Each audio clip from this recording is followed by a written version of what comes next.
यह कहानी है गुरु गोबिंद सिंह जी के उन वीर साहिबजादों की जिनकी बहादुरी को याद कर आज भी हर सिख गर्व महसूस करता है। यह कहानी है छोटे साहिबजादों की जिनका बलिदान इतिहास के पन्नों में अमर है। सरसा नदी पर बिछड़ना। गुरु गोबिंद सिंह जी का परिवार जब सरसा नदी के किनारे बिछड़ा तब छोटे साहिबजादे जोरावर सिंह 7 वर्ष और फतेह सिंह 5 वर्ष अपनी दादी माता गुजरी जी के साथ अकेले रह गए। गंगू की धोखेबाजी।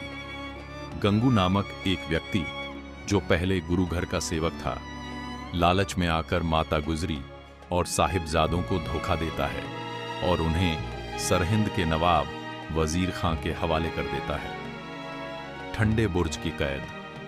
छोटे साहिबजादों और माता गुजरी जी को ठंडे बुर्ज, एक ठंडी और अंधेरी जगह में कैद कर दिया गया। बिना किसी गर्म कपड़े के ठंड में कांपते हुए भी उन्होंने अपने हौसले को कम नहीं होने दिया। धर्म परिवर्तन का दबाव।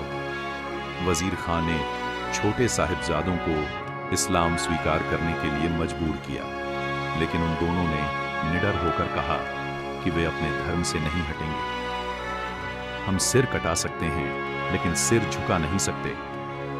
दीवार में जिंदा चुनवाने का आदेश। जब साहिबजादों ने झुकने से इनकार कर दिया तो उन्हें दीवार में जिंदा चुनवाने का आदेश दिया गया। शहीदी और माता गुजरी जी का बलिदान। जैसे ही दीवार पूरी हुई, अंदर से जो बोले सो निहाल, सत श्री अकाल की आवाज आई। कुछ समय बाद माता गुजरी जी को जब साहिबजादों की शहादत की खबर मिली तो उन्होंने भी अपना शरीर त्याग दिया।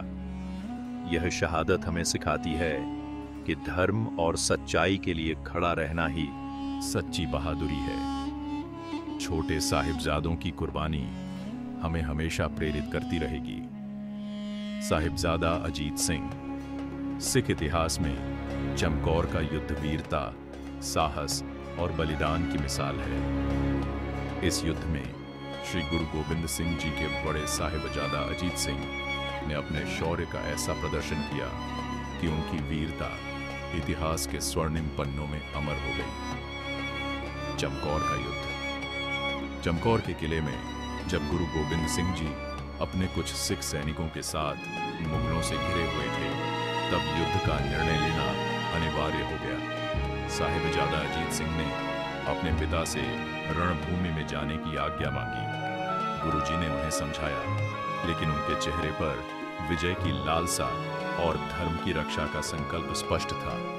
अंततः गुरुजी ने उन्हें 5 सिखों के साथ युद्ध के लिए भेजा।